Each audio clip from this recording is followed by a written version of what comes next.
Hi there, I'm Geoff Francis. Today we're discussing the Moonwalk Delusion.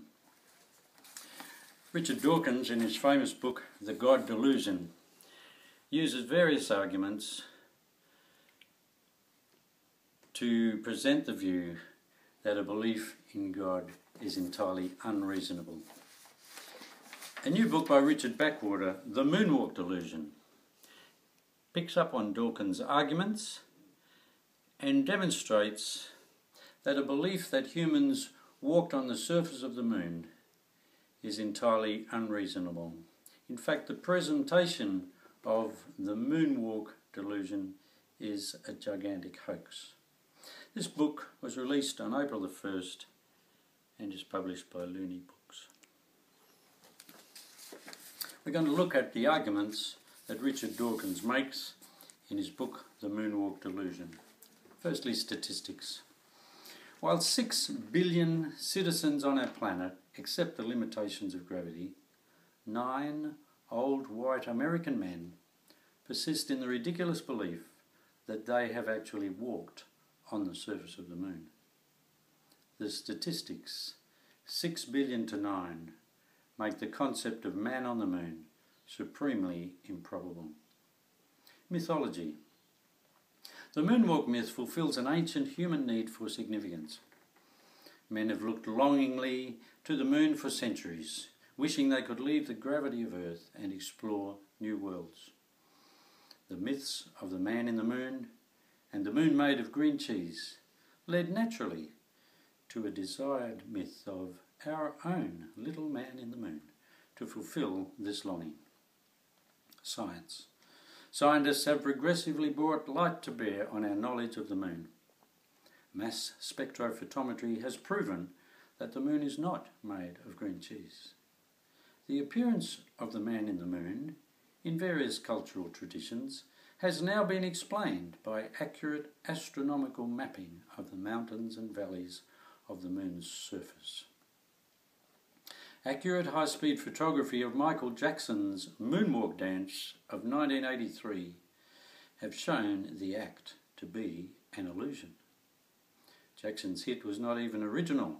Historical researchers uncovered similar dance moves developed in the 1930s and used by Marcel Marceau, Dick Van Dyke and others long before the alleged moonwalk landings. Faith in science. We can have faith in the progress of science to soon provide a natural explanation of the retroreflectors on the surface of the moon, detectable by lasers beamed from Earth and allegedly left by human astronauts. The historical window. When we analyse the alleged human lunar landings, we see that all the flights occurred in a narrow window of human history of only 4 years, between 1969 and 1972. All the alleged astronauts were employees of American government agencies, NASA and the US Air Force and Navy. Their propaganda tours were all sponsored by the US government in the context of America's desperation to win the Cold War space race and to overcome the negative image of the increasingly unpopular Vietnam War. None of the astronauts were independently financed or were free to speak without the control of their employers. They all gained fame and security from their involvement in the hoax. Invention. On the 21st of July 1969, millions of people around the world watched the televised production purporting to show the first moon landing by Neil Armstrong and Buzz Aldrin, with Michael Collins orbiting above in the command module. But the clever studio production cannot be independently verified. Indeed, Professor Backwater has suggested that Neil Armstrong is probably only an actor employed by the CIA for the purpose of government propaganda.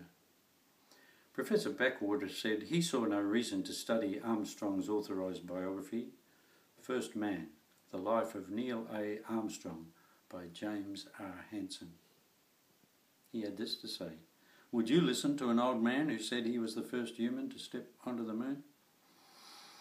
Historic words. That's one small step for man, one giant leap for mankind. The apologists for the moon landing cannot even agree on the wording of this popular saying. Allegedly, the first words spoken on the moon. Was it one small step for man? Or was it one small step for a man? This discrepancy gives weight to the suggestion that the saying is probably not genuine. Many believe it to be another NASA invention created by scriptwriters to enhance the concocted story to suit their purpose. Professor Backwater said he believed it was not necessary for the statement to be linked to an actual event in history for it to be valued as an expression of human aspiration and preserved as an important part of our literary heritage. Indoctrination. Just because people over 55 can remember where they were when they saw the first alleged moon landing on television in 1969, they should not rely on memories over 40 years old. They should not discuss their experience with children because children should not be indoctrinated with the belief of adults. They should be allowed to make up their own minds when they become mature adults themselves. Respect. Professor Backwater said he did not recognise any obligation to treat Moonwalk believers with respect. He said politics had been the cause of great suffering in the world, and the US government, which controlled all the information on the moonwalks, had overall a negative influence in the world. Moonwalk believers had, since 1969, been shown to be racist, arrogant, and angry. Many have been shown to be corrupt. Some were ugly. A recent study showed that the members of the Neil Armstrong fan club had a very low rate of university education. No redeeming features. Professor Backwater refused to accept any connection between space research and the benefits of everyday technology. He said his use of his GPS-linked app to find the nearest restaurant was in no way linked to satellite development in the space race. In conclusion, Professor Backwater acknowledged Richard Dawkins' leadership for showing that it was not necessary to follow the standards of historical research to advance one's own chosen philosophy. Richard Backwater said the records of space exploration, closely controlled by NASA, were, like the Star Wars trilogy, entirely the invention of the human imagination. Thank you. This satire is presented by Geoff Francis, editor of whatdidjesussay.com.